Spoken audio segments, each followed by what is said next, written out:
शान्तिः। सत्यं शिवं सुंदरम सच्चित आनंद स्वरूप सत श्री अकाल मूर्त सदाशिव परम पिता परमात्मा की प्यारी संतान, प्यारे भाइयों तथा बहनों, आज दिनांक 29 सितंबर 2022 की मुरली का मंथन प्रस्तुत करने से पूर्व आप सभी को इस नवरात्रि के पावन पर्व की बहुत बहुत बधाइयाँ हो। ये नवरात्रि आपके जीवन में नव जागरण लेकर आए।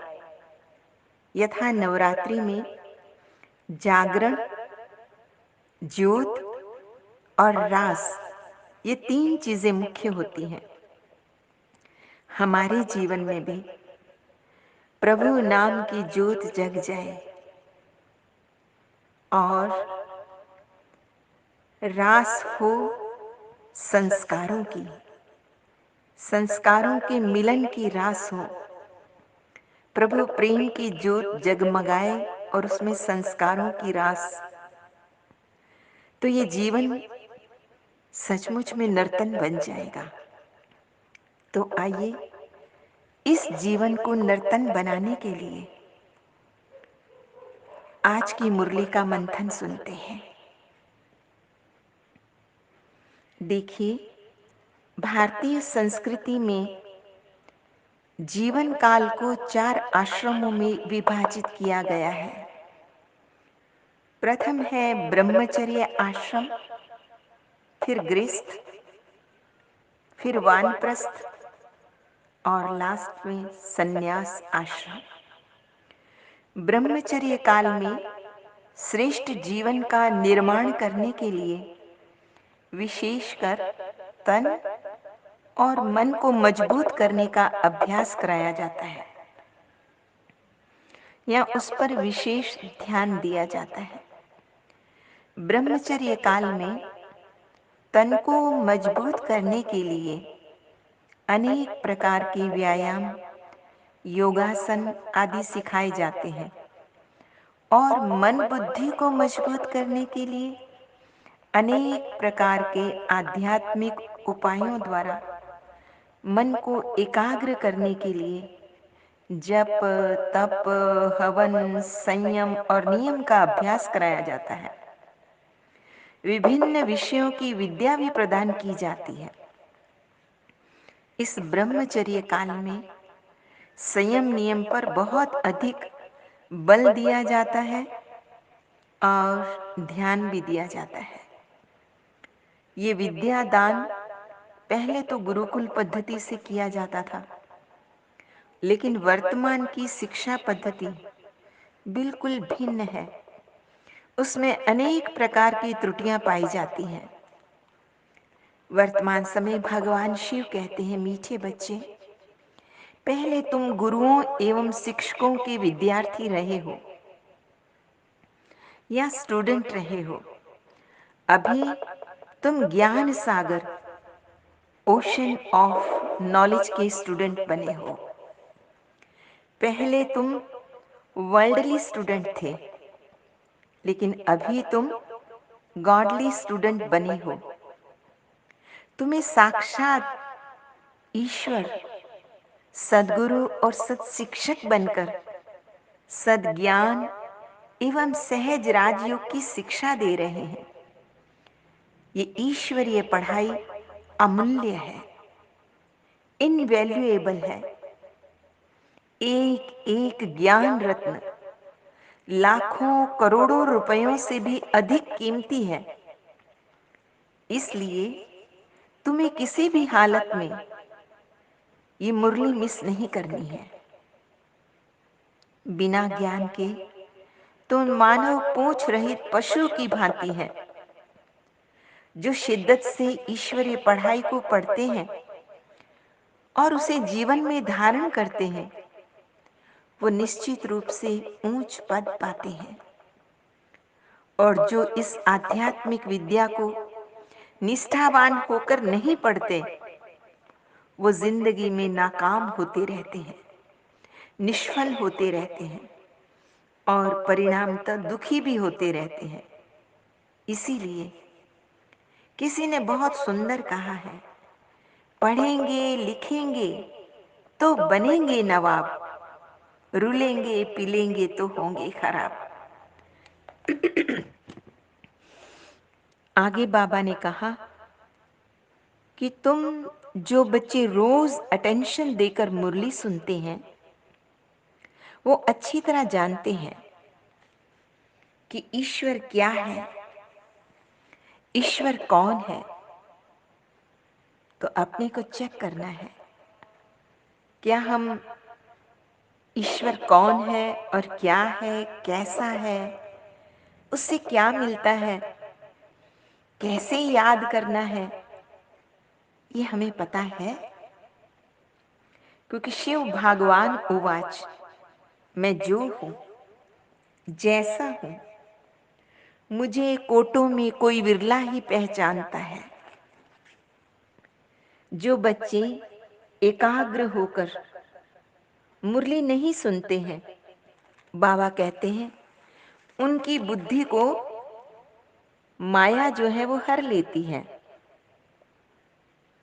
उनकी बुद्धि में ये सत्य बैठता भी नहीं है कि इस समय साक्षात वो परम पिता परमात्मा, वो सत्यम शिवम सुंदरम, वो ज्ञान सागर, वो करुणा सागर हमें सर्वोत्तम श्रीमत दे रहे हैं। हमें श्रेष्ठ बनाने के लिए, हमारे जीवन की धारा को, दिशा को श्रेष्ठता की तरफ मोड़ने के लिए भगवान की श्रीमत को वो बच्चे फिर ड्यू रिगार्ड भी नहीं देते हैं, क्योंकि उन्हें पता ही नहीं है कि कौन आया है उनके मन के द्वार पर, जो दस्तक दे रहा है, जो खड़ा होकर बाहर आपके विकारों की भीख मांग रहा है। तेरे द्वार खड़ा भगवान, भगत भर ले रे झोली। इसलिए वो भगवान को न भगवान की श्रीमत को रिगार्ड देते हैं, न ही समुचित सम्मान करते हैं। भगवान की श्रीमत को भी सुना अनसुना कर देते हैं। ऐसी आत्माएं फिर श्रापित हो जाती हैं तथा सजा के रूप में माया उनकी बुद्धि का ताला बंद कर देती है। उनकी विवेक शक्ति का हरण हो जाता है। वे अतीन्द्रिय सुख से वंचित हो जाते हैं। इसलिए बाबा वार्निंग देते हैं, बच्चे शिव बाबा की आज्ञा को कभी उल्लंघन नहीं करना है और सदैव कुसंग से भी बचना है। प्रभु स्मृति में रहने का तीव्र पुरुषार्थ करना है ताकि विकर्मों का बोझ समाप्त हो सके, आत्मा उड़ने लायक बन सके। इसलिए जीवन पर्यंत जब तक हैं तब तक ईश्वरीय ज्ञानामृत पीकर अमृत बोध में जीना है। तो चलिए उस परम पिता परमात्मा को अपने अंग संग महसूस करें। कुछ क्षण अपने आत्म स्वरूप में स्थित होकर इस गीत का अनुभव करते हैं। तुम तो यही कहीं बाबा मेरे आस पास हो, आते नजर नहीं पर मेरे साथ साथ हो। तुम तो यही कहीं बाबा, बहते पवन के झोंके एहसास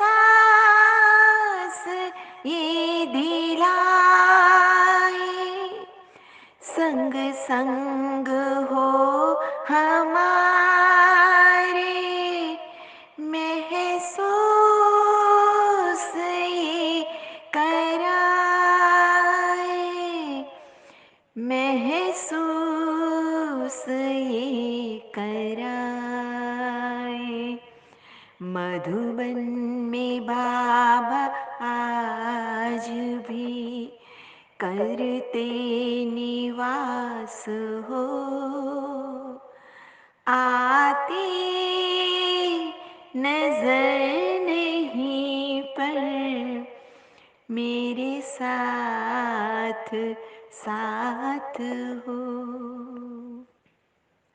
हमको तो ये यकीन है तेरे साथ चल रहे, तेरी दुआ से बाबा अब भी तो पल रहे हैं, अब भी तो पल रहे हैं।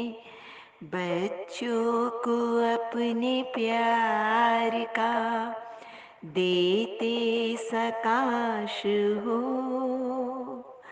आते नजर नहीं पर मेरे साथ साथ हो।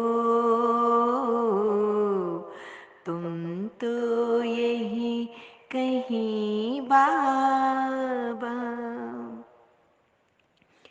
आते हैं हमको आज भी साकार भासना, रोशन तुम्हीं से बाबा हर दिल की आशना,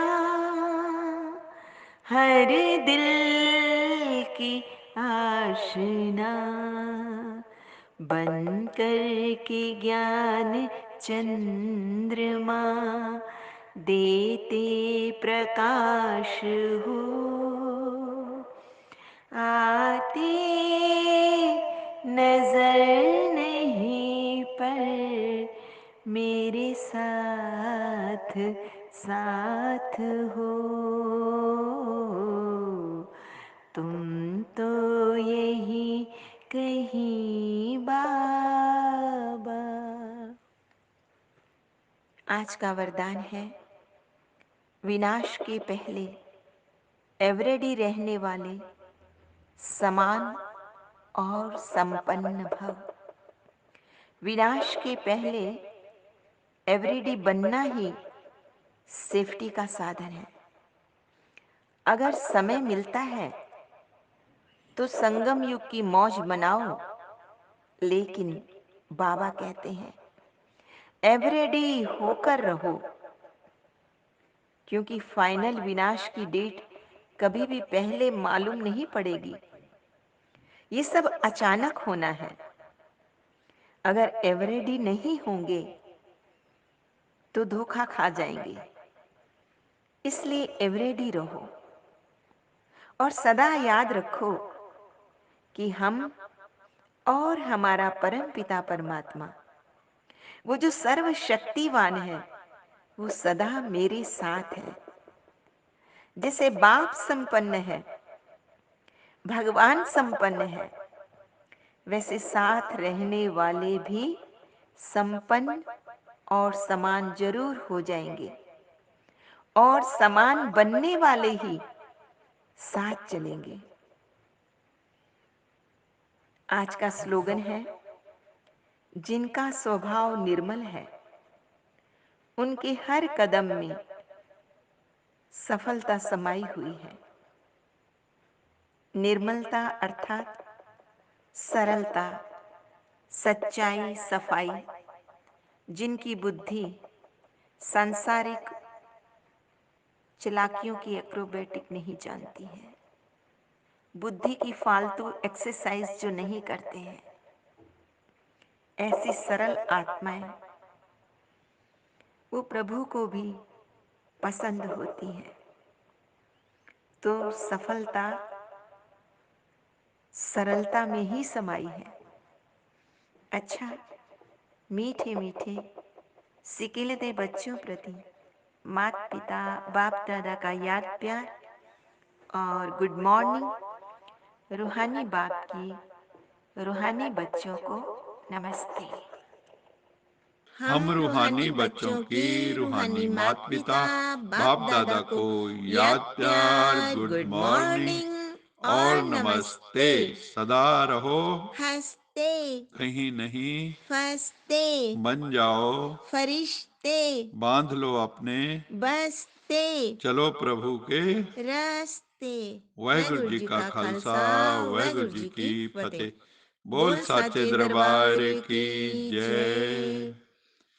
लोका लोका समस्ता समस्ता सुखिनो भवन्तु।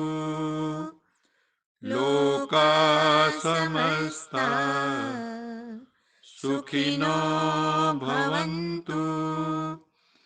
लोका लोका समस्ता समस्ता सुखिनो सुखिनो भवन्तु। भवन्तु। ओम